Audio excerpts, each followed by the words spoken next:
Gresham College presents 21st Century Threats, Malaria, by Professor Frank Cox. Good evening, ladies and gentlemen. Welcome to Gresham College. It's a particular pleasure tonight to welcome Professor Frank Cox from the London School of Hygiene and Tropical Medicine, who is a former Gresham Professor of Physics. He is an honorary fellow of Gresham College, and there aren't many of those. And he is also a former provost of Gresham College. So we're delighted to have him here this evening to talk to us about 21st century threats, malaria. Thank you. Very much. Well, thank you very much, Barbara. Your first fear is over this evening. The speaker has turned up, which is always the big worry. A lot of blood, sweat and tears goes into these lectures, and my lecture will be concerned largely with blood and sweat, and the tears we can wait till afterwards. This is the third in the series of 21st century threats. And when we looked at these, we decided that we would try to fit them in with international dates. Wednesday is World Malaria Day. The last time when when Will Avis gave his lecture was associated with World Tuberculosis Day. We couldn't, of course, fit AIDS into this. Now, the four of us who are speaking in this series decided we wouldn't obey the normal rules, because you can look up everything in Wikipedia, that we'd all take our own particular slant, a sideways look at our particular topics. And you'll remember, those of you who came, that Marcus Harker took an economist view of HIV. Last time, Will Avis took a very personal view of TB, and this time I'm going to take a rather sideways look at malaria.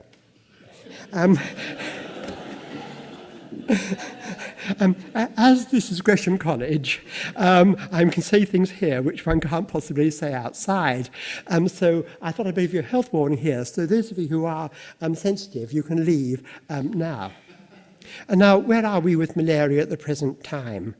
Well, malaria is, in the developing world, in what we now call the low-income countries, the fifth most serious cause of death. It's below respiratory diseases, diarrheal diseases, heart diseases, HIV and AIDS. It takes a tremendous toll of people, mainly in the tropical areas, and all of you will have seen an advert such as this in the newspapers, on the train, everywhere else. And those of you who are very quick at mathematics would have worked out here that this relates to about 700,000 deaths a year. And this is more or less what the World Health Organization says at the present time. The WHO estimate of deaths from malaria is 660,000, and I'm going to question this. I actually think it's probably much more like 1,250,000, about double that. And I'll tell you why that in a moment here. Now, it's a different disease from the ones that you've come across so far. It's a disease of children.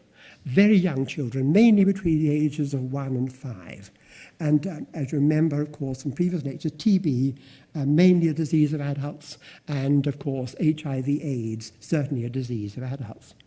It's a disease largely restricted to sub-Saharan Africa, and whereas HIV, AIDS, and TB has been distributed all over the world. So it's a very, very different disease indeed. Now, I became interested in malaria a very long time ago. And in 1964, I completed my PhD, and I've been working on a rodent model of immunity to malaria. And after my viva, I was taken aside by my mentor, who said, "Get out of malaria, it'll all be gone in 10 years' time. Get into Oriental sore, that is the thing, my boy." So I disobeyed him, actually, and we're still here with malaria. So Cyril Garnham here, is one of the greatest malariologists we've ever known. And he was a wise man. And certainly in 1964, he wasn't talking nonsense, because he was assured at that stage that malaria really would be eliminated within a relative short period of time. I don't think he really meant 10 years, but that's what the WHO was actually saying at the time. And the reason for that was that in 1955, the World Health Organization had estimated that there were about 250 million people infected with malaria and about 1 million deaths a year. Now, several times I've questioned these figures, and I'm going to question these figures again this evening. But in 1955, the World Health Organization set in trail what was called the WHO Malaria Global Eradication Program.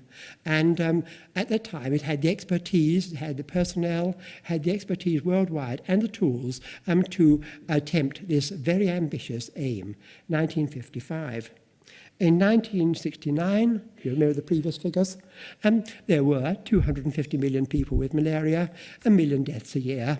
And so the World Health Organization very quietly said that we're not interested anymore, we're just going to abandon this, and we're not going to talk about this program anymore. So from that time onwards, no one who knows anything about the subject has put the words malaria and eradication together in the same sentence. Now, what went wrong? Well, what really went wrong, it can be summarized in one word, and I'll come back to it again, and that is everything. Everything went wrong. But in order to understand why everything went wrong, we need to go back a very, very long way. Now, malaria is an ancient disease, and there's no doubt that we inherited it from our pre-hominid ancestors. We shared malaria with them. And what's important about this is that this is a disease that is totally embedded in our genus and species, and in fact all the higher primates to which the groups to which we belong. It is very deeply embedded, and something deeply embedded in that is very difficult to get rid of. And what we know is that about 100,000 years ago, humans migrated out of Africa and began to spread all over the world. Until about 50,000 years ago, humans had occupied the majority of the part of the world which we now call Africa and also Eurasia. And it can be absolutely certain that they brought malaria with them. And malaria would have spread within these areas wherever the populations were sufficiently high to keep the disease going, except in the northern and southern extremes. So malaria all over Eurasia at that time. It reached the Americas later on and Australia later on, but 50,000 years ago, it was spread more or less over the whole of Eurasia there.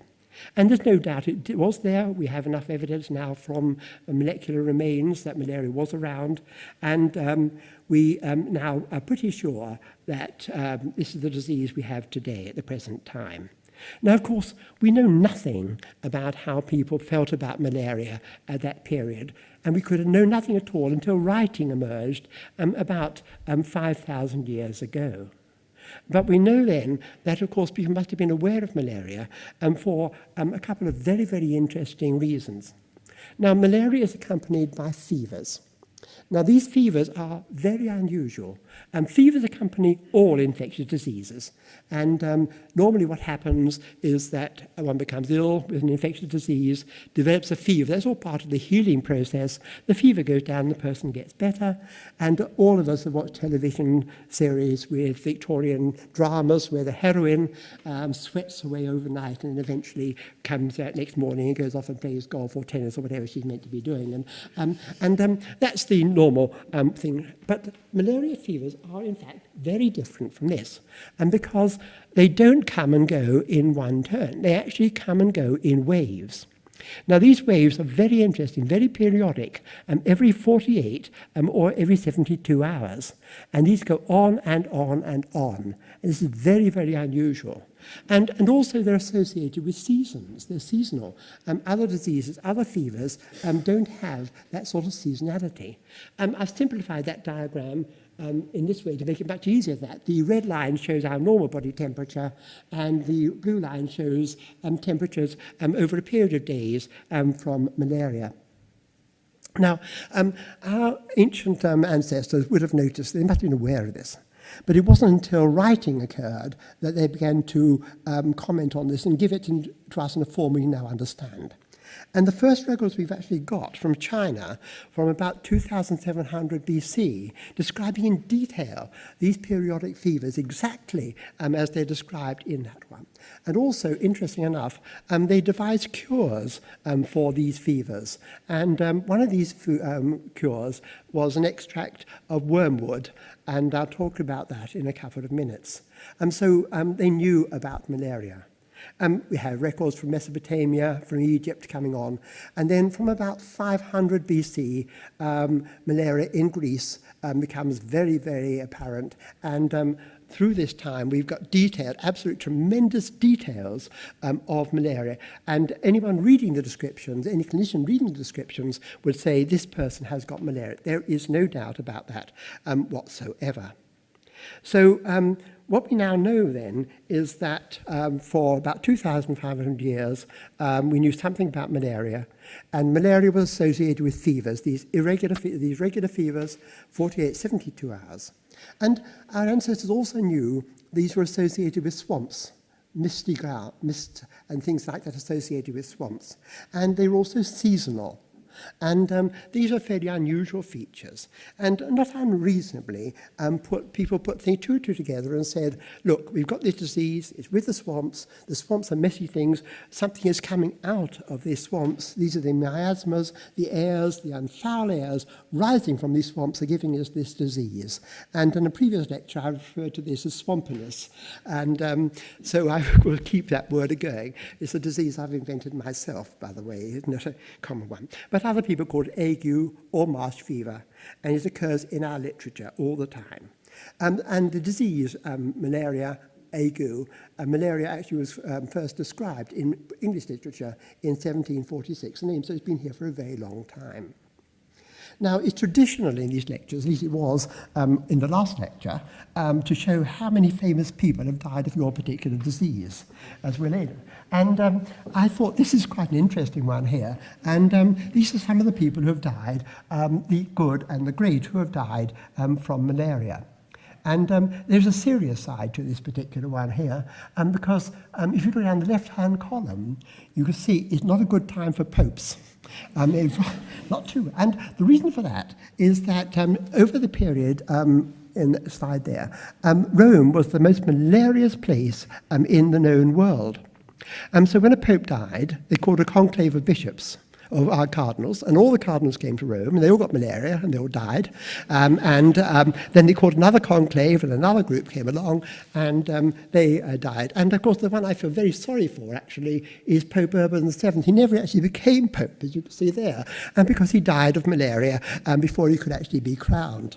I'm not a theologian, but my goodness, this must have tested their faith. It must have really tested their faith. And I can imagine cardinals sitting all over the northern parts of Europe saying, I hope this pope lasts for a very long time, because there's no way I'm going to go to Rome. And on the other side there, I only selected these actually to compete with Willet lived there, Tutankhamun, we know that from DNA evidence, and Alexander the Great, Genghis Khan, Edward IV, and Oliver Cromwell. These are just I've got thousands of these in my record. So malaria was, in fact, a very, very serious disease. And I think the important thing is that it wasn't very selective. It took a toll of popes and prelates, of peasants, of kings. It was no church. It was no selector of persons at all. So there we were, knowing something about malaria going on for 2,500 years. And the big question really was, what actually causes it? People are getting suspicious. It doesn't really work out that it's this stuff coming from marshes. You know, it doesn't make any sense. After the age of the Enlightenment, people began to feel there must be a better reason for this. There must be something better than this. And in fact, even some of the Romans had begun to think, look, what is it associated with marshes that isn't associated with something else? It's mosquitoes. And are mosquitoes to do with this? No, of course they can't be. But we'll put this on the back burner for the moment. And in fact, in the 1870s, suddenly the light began to dawn, and 1870s was the birth of the germ theory. And Pasteur and Koch and the various other people there suddenly discovered bacteria, and of course it made sense that malaria must be a bacterial infection. Now, bacterial infections are very easy to diagnose because you simply take a specimen, you grow it on some nutrient medium, and the bacteria grow. It didn't work for malaria. They couldn't do this with malaria. And try as they could not find anything, any bacterial cause of this particular disease, which was rather annoying for everybody there. Until 1880, when... I'm sorry, I missed that one. No, just to be on the tougher side, the right-hand column, for those of you who know anything about American literature, American politics, will know that these are all American presidents, all caught malaria at some stage or other. And on the left-hand side, a lot of people who are much known to us. And I put in Mother Teresa at the end and Michael Caine just to lighten the load there. But there are plenty more of those. But I'm sorry, I should have moved on anyhow. In 1880, a very obscure French physician, Alphonse Charles Laveran, was working in Algeria, and he took some blood smears from people who were affected with malaria and looked in the blood, and he found something very, very unusual in their blood. He found some organisms in the blood cells. Now, this next slide doesn't actually show you what he saw, because he couldn't have done, because he didn't have this dye, this particular dye, which wasn't available until several years later. Now, these tiny little things here inside the red blood cells, these little rings there, they're about they're 10 microns, that's about 1/100th of a millimeter, very, very tiny indeed. And we see these now because we have an easy stain, but they're very, very difficult for Laveran to see, but he did see these. And what Laveran realized was that these were not bacteria, they were in fact protozoa. Now, protozoa are very highly organized organisms. They're particularly highly organized. And in fact, we now know that the protozoal organisms actually are exactly the same as us. They have the same metabolism. They have the same biochemistry. And compared with the bacteria, which are very primitive, protozoa are very, very advanced indeed. And what Laveran worked out was that these parasites get from cell to cell. They get into a red cell, and they multiply in that red cell until they produce about 8 to 16 daughter individuals, and these burst out of the cell and invade other cells. Now, this happens every 48 or 72 hours, quite nicely, and this liberates toxins, and of course, it's a nice story that the parasite then invades the red cell, develops for the correct amount of time, 48 or 72 hours, and then releases toxins, and that causes malaria. Well, of course, that's not true, but it's only partly true. But this is what Laveran was. No one believed Laveran because he wasn't a bacterium, and also he was a French physician working in Algeria, and you had to be a proper scientist working in Germany or France at that time, so you were ignored. And he was ignored for many years. But very gradually, people began to understand that he was, in fact, right. And if you want more information about that, I've written a paper on the early history of malaria, and I've given a reference to it in the handout, and it's although it's a scientific journal, it's an open access journal. That means anyone can access it. So I won't go into any more details about that. Except to say the next problem really was that, okay, now, this is the thing that causes, this organism now causes malaria. How on earth does it get from person to person? You just cannot, people do not transfer blood from one person to another. And the person who solved that was our next hero in the series there, Ronald Ross. And Ronald Ross, working in India, discovered, in fact, that the parasite was transmitted by a mosquito. And Ross's story is a very interesting one, he was an army officer working in India, and therefore he was under the control of whoever wanted to move him around. And he began to work on the possibility that mosquitoes transmitted human malaria. And then, of course, they moved him to a non-malarious area in India, as the army would tend to do, where he had no malaria patients. So he then hit on the idea of actually looking at a bird malaria instead. Malaria occurs in all vertebrate animals, or species do. So he worked on a bird malaria and very, very quickly worked out that it was transmitted by a mosquito. I must say, Ross is a very interesting character because he was rather more interested in poetry and writing novels and things than in malaria, and he had to keep on being nudged into the right thing. But eventually he discovered the whole life cycle when he moved to Sierra Leone, so he had the whole life cycle there. And there is a mosquito biting, and if you want to look closely at my tie, I've got a mosquito on my tie as well. So what Ross had worked out at this stage was that malaria was transmitted by mosquitoes, and that this also applied to humans. In the meantime, a group of Italians were very cross about this because they had spent their whole careers working on malaria in the area around Rome and in Sicily and Sardinia. And there was this upstart who was only a medical officer working this out for them. And they quietly worked out the life cycle. And the story basically is this, that Ross discovered the life cycle of the malaria parasite in the bird. In the meantime, the Italians discovered it in humans. And then Ross, after that, put the last stage in and discovered it again in humans. And life is not happy because these people did not speak to each other. And even now, if you pick up an Italian book on malaria, Ross gets no mention at all. And they're particularly cross, I think, because, as you saw in the previous picture there, Ross got the Nobel Prize, and none of them did. Anyhow, that's again, all these little stories I'm telling you would be a lecture in their own right. So in fact, what we knew by 1910, that was malaria was transmitted by mosquitoes, and the Italians had done a vast amount of work, and they had found out there were many forms, different forms of malaria. Plasmodium falciparum is called malignant tertiary malaria. This is the killer, the one killer one. The others are not so much killers. Plasmodium vivax is benign tertiary malaria, and Plasmodium malariae, quarter malaria. And Plasmodium falciparum occurs every 48 hours, and that's because the Italians or the Romans count today as day 1, 2, 3. So it's 3-day malaria actually occurring every 48 hours. And that worried me a lot when I was a student, but I'm happy to it now. And of course, quarter malaria occurs every 3 days because today is day 1.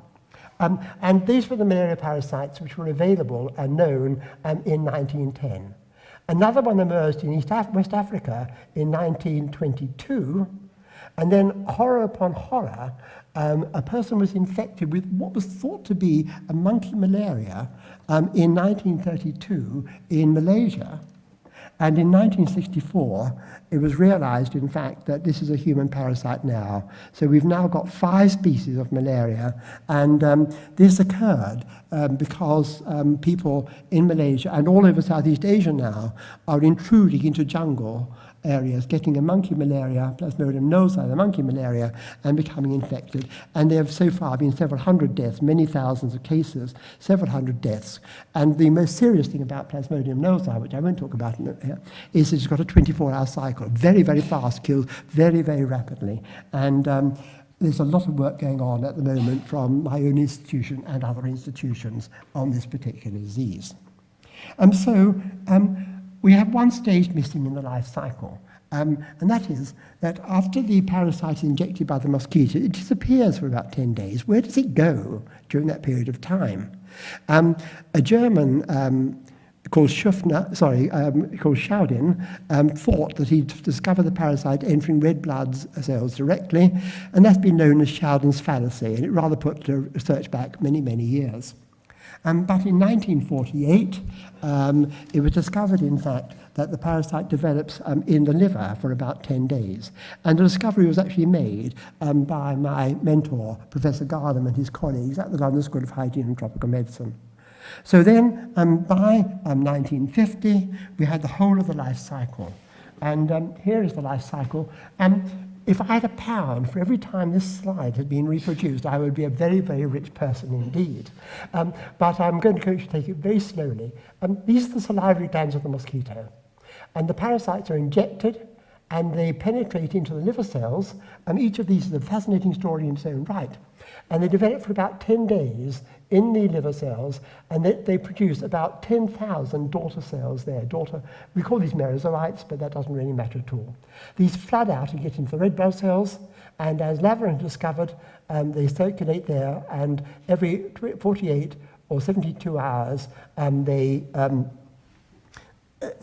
divide, and the cycle continues in that way. But after a while, some of these develop into male and female gametocytes, sexual stages there. And these are taken up by the mosquito. Within the mosquito, the male and female stages fertilize. A zygote forms. This zygote forms in the gut wall here, and then eventually the infective stages called sporozoites are produced, and these are injected again. So basically, sporozoites injected, 10 days in the liver, the life cycle in the blood, and then the sexual stages in the mosquito. Now that's important, because now suddenly we've got another problem here, that any organism with sexual stages has got fantastic genetic potential, which something like a bacterium doesn't actually have. So then by 1950, we were all ready for eradication. There's no reason why not. Now we had a number of targets for eradication. You could either target the liver cells here, the parasite in the liver cell, with drugs. You could target the stages in the blood cells with drugs, or you could get rid of the mosquito. So there's a three-pronged attack. And the WHO in 1950 began to think this was feasible. There were feasibility studies. And in 1955, set in train this ambitious program that I talked about a couple of minutes ago. At that time, we had the drugs. We had quinine, chloroquine, pyrimethamine, and proguanil. Insecticides, DDT, and pyrethrum. These are chrysanthemum-derived insecticides. But look at them, they're all very old indeed. But nevertheless, this was very effective. It worked extremely well. And then gradually things started getting really very bad indeed. And in 1969, as I said a moment ago, no progress had been made, and the World Health Organization called a stop to this and said, we're not doing this anymore, we're going to stop talking about eradication. And the question I asked earlier was, what went wrong? And the answer, of course, was everything went wrong. And that's in one single word. So what do I mean by everything? Well, first of all, the parasites developed resistance to anti-malarial drugs. We knew that was going to happen. It happened with penicillin. There's absolutely no reason why it shouldn't happen with these. They're resistant to DDT and all the other insecticides. Again, this is well known from an agricultural point of view. There are population movements. And this is partly due to the empire. Those of you who've been to Richard Evans's lectures on empire know that African countries are not natural countries. They're made by the empire, by the colonial powers, and cut up. So populations moved around. Other priorities. Smallpox, for example, was a major priority. Social and political upheaval. The wars these new emerging countries began to war within themselves and outside.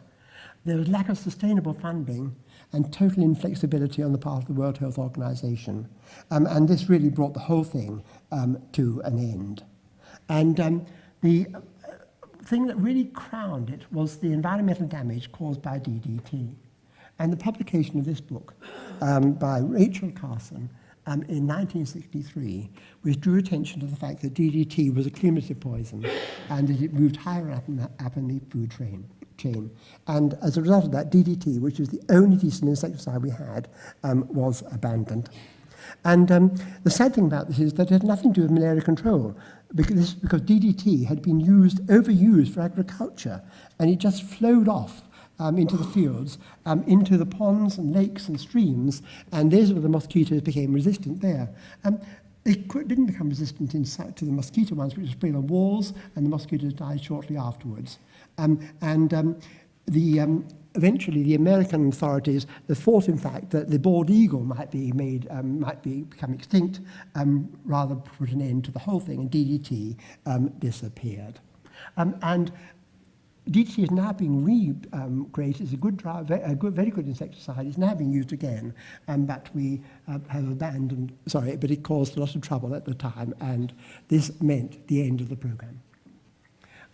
Now, then in 1992, the WHO decided we're going to have another set of priorities. Let's have these priorities, let's forget about eradication or anything of that kind now.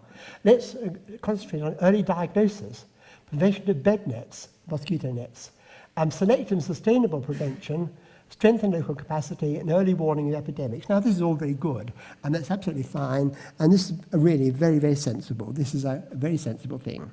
But in the meantime, in fact, malaria had increased by 2 to 3%, and things were still not better. So the WHO then thought, well, we've got to do something about this, and what about another initiative?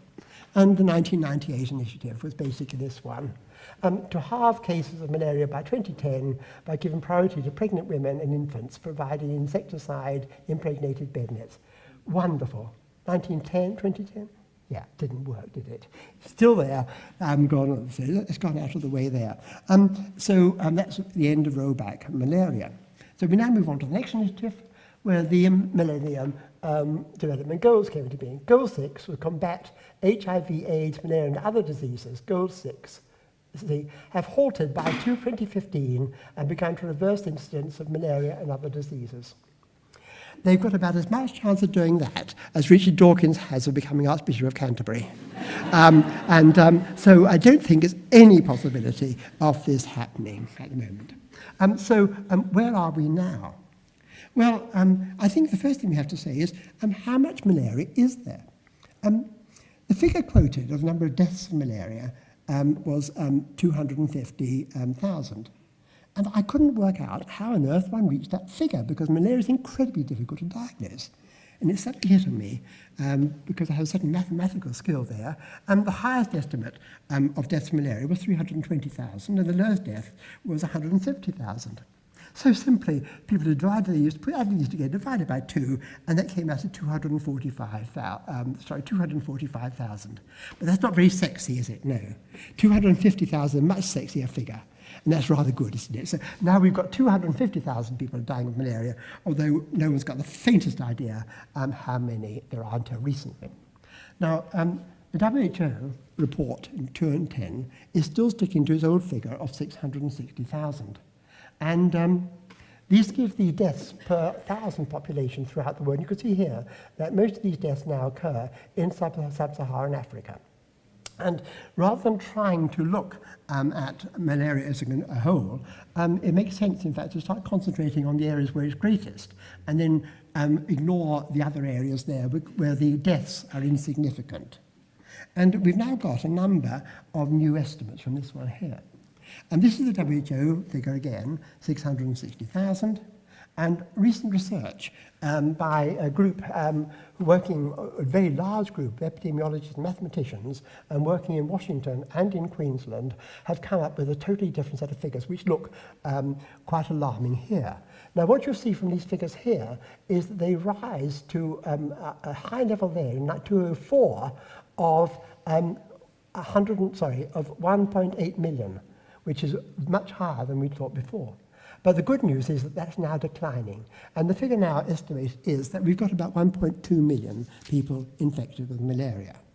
And I think it's very, very important that to bear in mind, because we've got to be honest with ourselves. I don't think we've been honest up to now. At least some haven't been honest. We need an honest look at this. And these same group of people have now estimated that malaria deaths will be down to 100,000 by 2020. And I do believe that. I think it's a realistic figure. Now, 100,000 is still a lot, but a lot less than the 1.2 million we've got at present time. So I think we can be fairly optimistic there. So I think, in fact, malaria can be eliminated in particular areas, but not necessarily eradicated. And here we have the armory that's available to us.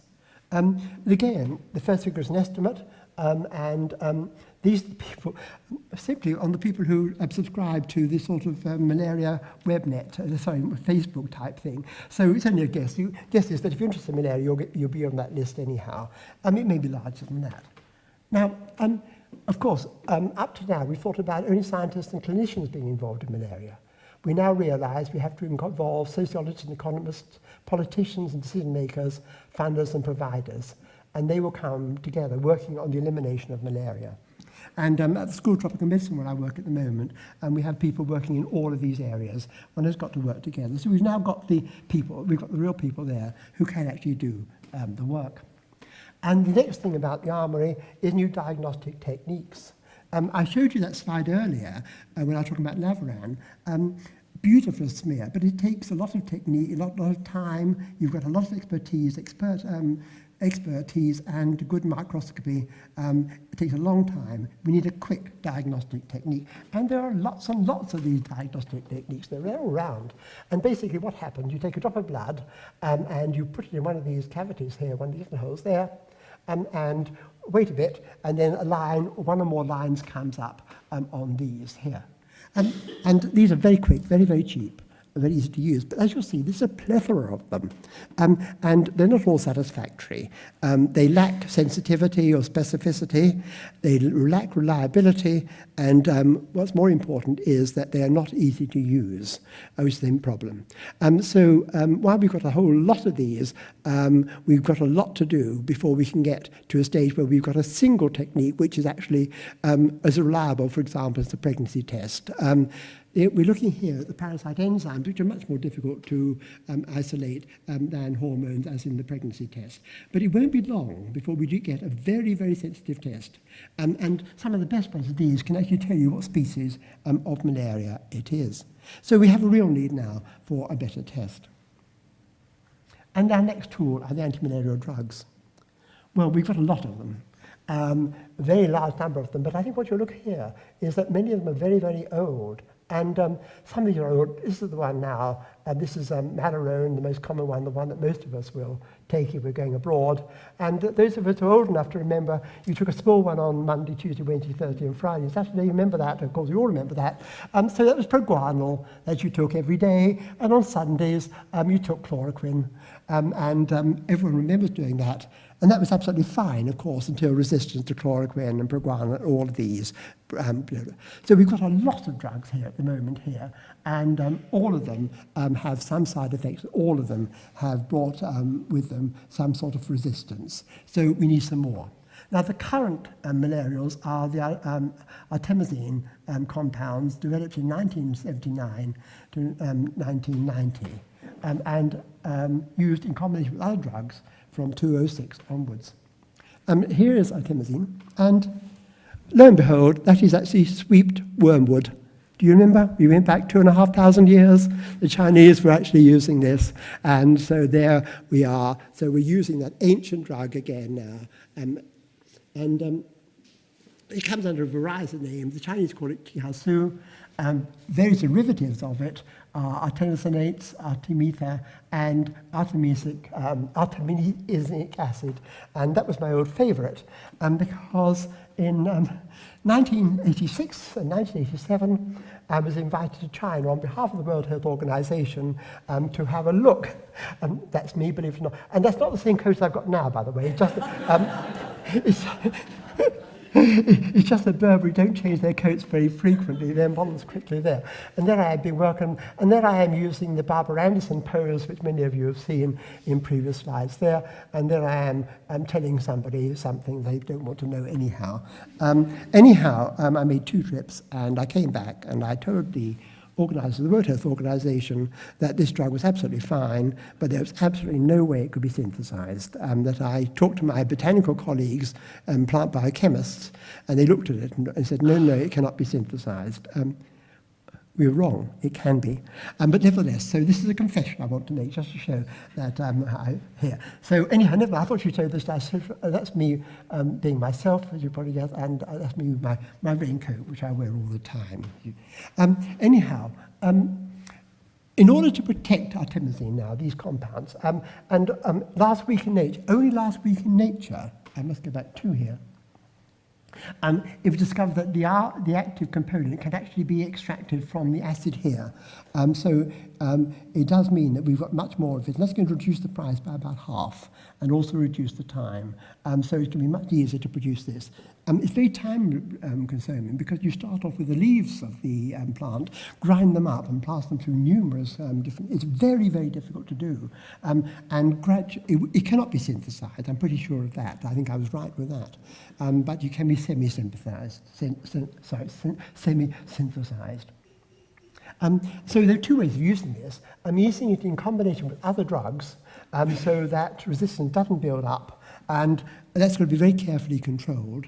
And also to use intermittent treatment, and that is actually to go in with all guns blazing for infants or pregnant women at particular times of malaria transmission. And this has been incredibly effective where it's worked, but it's needed a lot of cooperation, and it does work. I assure you it does work there.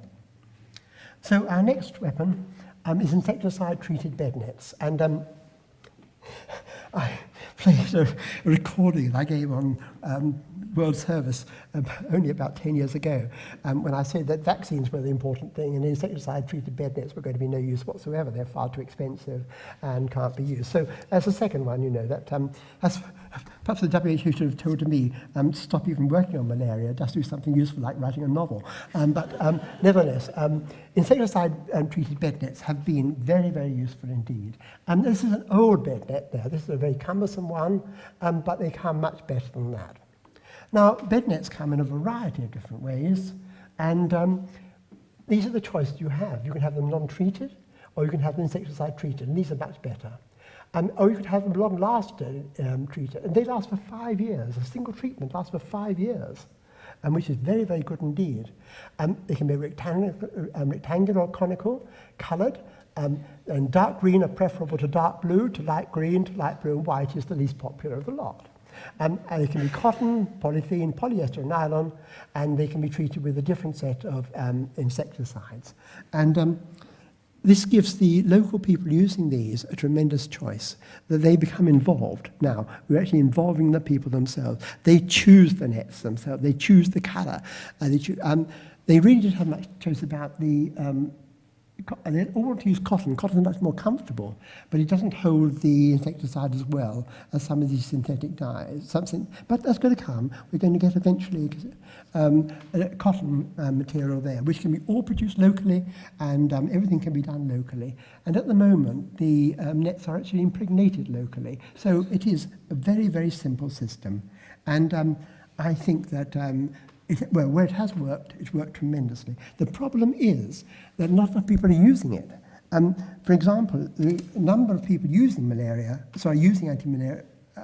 using insecticide-treated drug nets, insecticide-treated bed nets, ranges from 8% to 82%. It needs to come up to something like 95% for it to be fully effective. Now, the cost is not very much. £5 to £7.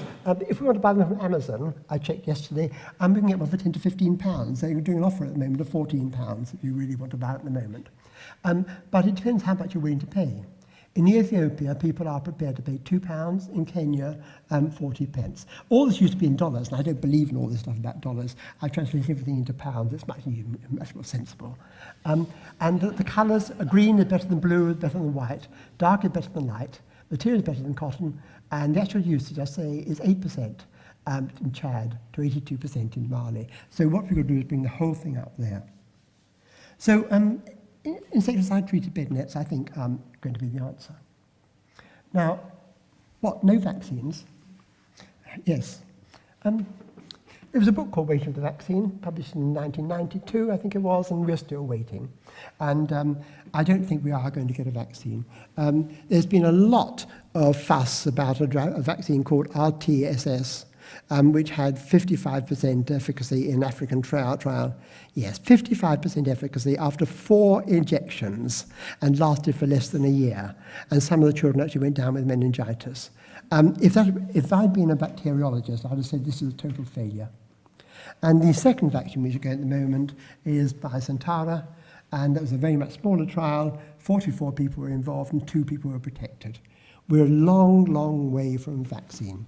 I think we may get a vaccine eventually, but it'll probably be too expensive for people to use. Now, My hero is William Jobbin. Now, he no longer works for the World Health Organization, as you might guess. In his wonderful book, A Strategy for Fighting Malaria in Africa, he talks about get rid of the fantasies about eradication. He wants available resources to be focused. Appropriate local strategies should be developed.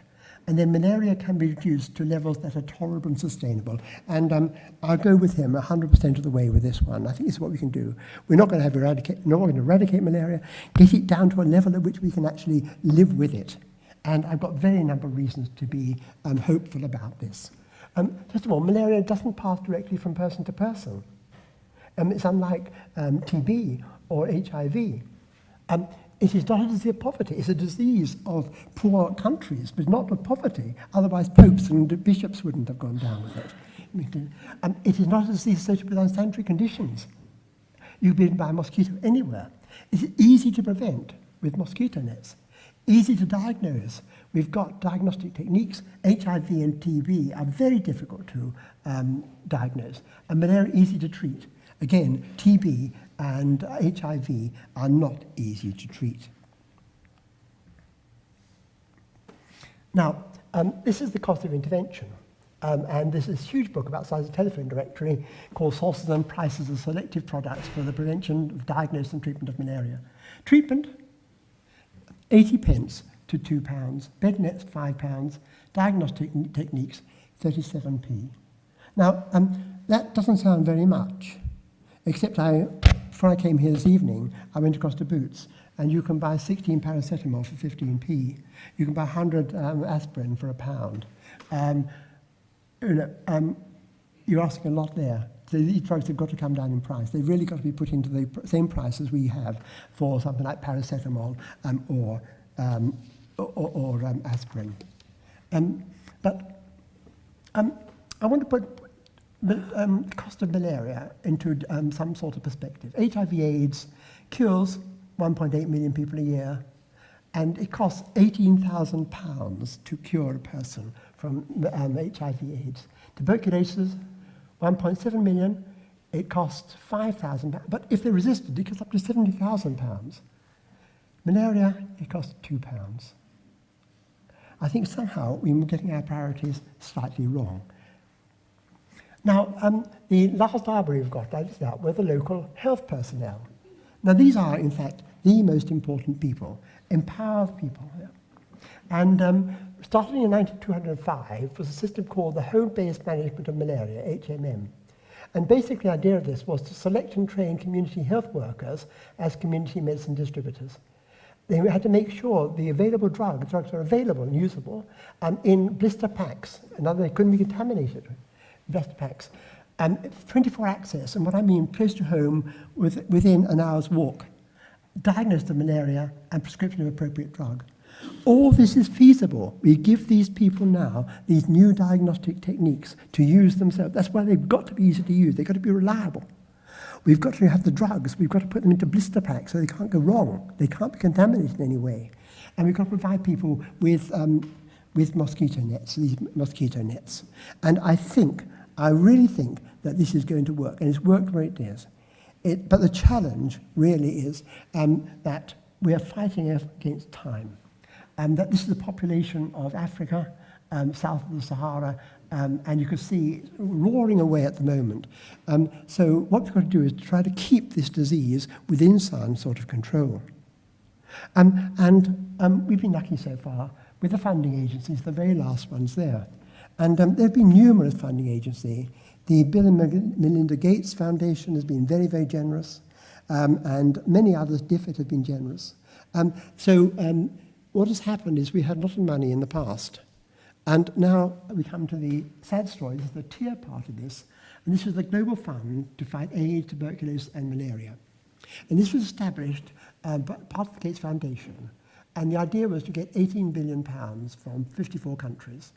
And of that, already 14 billion has been dispersed. Unfortunately, 21 to 25 million has been misappropriated. It's only 0.15 or 0.17%, but that's enough. So basically, this has all been frozen to 2014. And why has it been frozen? because we, the donors, the Europeans and the Americans, because we've got our own crisis here, and we cannot afford to give the money we required for this particular thing. Now, in 1992, I gave a Gresham lecture here, and Lauren has very kindly made it available. Don't laugh too much at it, but you might look at the historical piece there. And my lecture was called Tropical Diseases, Their Problem or Ours. And I concluded at the moment that their problem was actually our problem. Now, our problem is in fact theirs, and I found it very tragic. Now, before I end, it's become customary in scientific meetings for people to show a photograph of the place where they work. Now, here I have a quandary because I work at the London School of Hygiene and Tropical Medicine, and it was there that the link between cancer and smoking was shown. And it's not surprising that our institution is smoke-free, and so is the pavement outside. Now, that upsets some of the local council taxpayers who like the occasional cigarette. Certainly our academic registrar does have a cigarette. I know occasionally. I know she would never smoke in public in the street there, but it's a matter of principle, I think, that she wouldn't like to see a part of London that she owns with her council tax prohibited to people who want to smoke. So I delved in our archives and came across this wonderful photograph there of the London School of Hygiene and Tropical Medicine in 1929 with this huge advert, "Players, please." Plastered on the outside. So Barbara, if you walk along Straw Street, stand at the corner of Straw Street and look down towards Senate House, you can just imagine what it would have been like with "Players, please" there. Now, as most of you know, Barbara is going into retirement, and we wanted it to be a long and healthy retirement, and what I'm absolutely sure that none of us want her to catch malaria. So again, looking in the archives, I have discovered, in fact, there's a way in which she can actually both smoke and not get malaria, and this wonderful designed apparatus.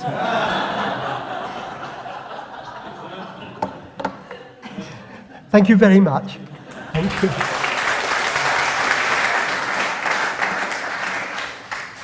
I'm being allowed to take the questions myself tonight, which is very unusual for me. Glenn. I wondered if it was possible to rig up a device outside your local swamp that produced very attractive pheromones to the mosquitoes, but which would fry them or electrocute them the moment they approach. Yes, expensive. This is the problem. The best thing to do is actually have it where the mosquitoes come in to bite you in your home, with the net there. That's the attractive one. No, all these things have been, these mosquito attractants have worked, but only on a low scale. It would work in a hotel. If you're in the Hilton in Nairobi or somewhere, it would work, but it won't work on a large scale. It's far too expensive. Okay. So I was fascinated by this because in the 1950s I joined the Colonial Service and was given a book bound in arsenic-treated cloth so the termites didn't eat it, and it was called The Preservation of Health in Tropical Climates. You may well have had a copy yourself, sir. But it did tell you how to take blood samples to examine in case you had malaria. Fortunately, most of my time was spent out of malarial areas, but certainly even then, quite a few of my colleagues who lived in malarial areas sprayed their nets with DDT. Yes, that's right, yeah. So, I mean, that was in the 1950s. The comment I'd make, and almost a moral question, is that one of the last slides you gave was the rapid increase in population in tropical Africa. If you look at the figures for FAO, that FAO produce, on food consumption around the world, tropical Africa has about the lowest and a falling food consumption per capita. Is it morally right to keep more people alive under those conditions? No, well, I think I covered this in my previous lectures. I don't know. I'm not going to get involved. I can't get involved in this. I don't want people to die of malaria. As simple as that. And I have to really put myself in that particular position. I always have arguments with my daughter, who's a geriatrician, And she believes that keeping someone alive for 30 seconds is the thing of her career. I don't care if they die or not, provided the population as a whole is better. So, it's immoral. You must have been in that position yourself. No, it is a very, very difficult thing to do. I think probably education is very important. Education of women particularly, because the women are the only people who understand what this is about. And also the role of the church, I think, with contraception. I don't want to get involved in this, but that is one of the big problems. And I used to be a Roman Catholic, and my church and I departed over this whole business of contraception, not because it's something to do, it's because it is causing so much misery throughout the world. Now, sorry, I didn't want to get on the side of this, and I'll discuss that with Richard Harris sometime or other, but not now. You've got one in front of you. Thank you, very interesting. If global warming really gets going, is it likely that malaria will spread out of the areas in which it's now endemic to other ones? Yes, and it can come to Britain. We have 5 species of mosquito that can transmit malaria. Of course, as you know, malaria was transmitted up as far as Hadrian's Wall within living memory. And yes, the good news is we're prepared for it. Because I can't give you any details of why we're prepared, but we are totally prepared. It will spread. Bad news, Barbara, I'm afraid holidays in the south of France will not be quite as mosquito-free as they used to be in the past. But we are on top of it. Malaria is very easy to get rid of at the fringes. A lot of work's been done at the fringes. It's really the core which is so difficult, and that's where we're never going to eradicate it from the core. There's no malaria, of course, in Australia at the moment. That's because they've had this problem. They've driven everything back. Yes, it is a problem. We do know that there are more mosquitoes. We do know that transmission is much more likely, but we certainly in this country are well prepared, and I think throughout most of Europe they're prepared as well. Behind you, Lawrence. It seems to me one of the biggest threats to malarial treatment is the increasing frequency of counterfeit drugs. And they've now got into the stage of using the current effective drugs at ineffective levels, and therefore they're breeding resistant malarial organisms because of it. Something has to be done about that trade in illicit drugs. Otherwise, this generation of drugs is going to be useless within 10 years. This is a very important point. You may have seen or heard that there has been resistance to artemisinin on the Thai-Burma border. And that's where resistance to chloroquine began, resistance to pyrimethamine began, all because, or nearly all because, of the counterfeit drugs. And basically what happens is the counterfeiters either give you pure chalk, which does no harm, except you die of malaria. But the worst thing is they give a small amount of the active component. And this is very, very serious. And I don't know what you can do about it. I've got colleagues who work on river blindness in West Africa. And the ivermectin, the drug provided there, is free, it's given free. And yet they're still making fake drugs. It's just one of these incredible things. I'm quite confident that Thailand can compete with this. I'm not so sure about Burma. And I think the whole trouble is then you move across the whole of that rather inhospitable part of the country through northern Pakistan, through India, etc., where you're not going to be able to stop this. If we could stop even, we can't stop heroin or cocaine in this country. We're going to find it very difficult. When friends tell me, not friends, acquaintances tell me that they've got a wonderful, Malarone is £4 a tablet, not worth it, they can get it on the internet for £2.50. Yeah, but you might just go into the supermarket and buy some chalk. That won't do you any harm. But these drugs, it's a very important question, and I don't think we're onto it, quite honestly. It's why we need the anthropologists, the sociologists, and all these people coming in and telling us what to do. The only way out of that, really, is to provide the proper drug free. And I think that would be a price well worth paying. You've got a gentleman behind you, Lauren, sorry. Thank you. Treatments have emerged for a number of diseases from research carried out with communities in Asia and Africa. I wonder about whether such research is being carried out in relation to malaria treatments that are used in Africa and Asia by communities there. Yes, the answer is yes, of course it is, because all opportunities are taken. We've now got a network of very high-powered research institutes throughout Africa and Asia. Particularly the Oxford has several groups now, particularly they've got one in Thailand and Cambodia, they've got one in Africa, and the Medical Research Council have a unit in the Gambia. So gradually African scientists are being trained and are being able to do research. And I think, I showed you that photograph. I took that photograph in China in 1986. The conditions there were crude, absolutely crude. They were using an ordinary spin dryer as a centrifuge. I couldn't believe this. And now they've got the best material, the best stuff in the world. It can take time. Yes.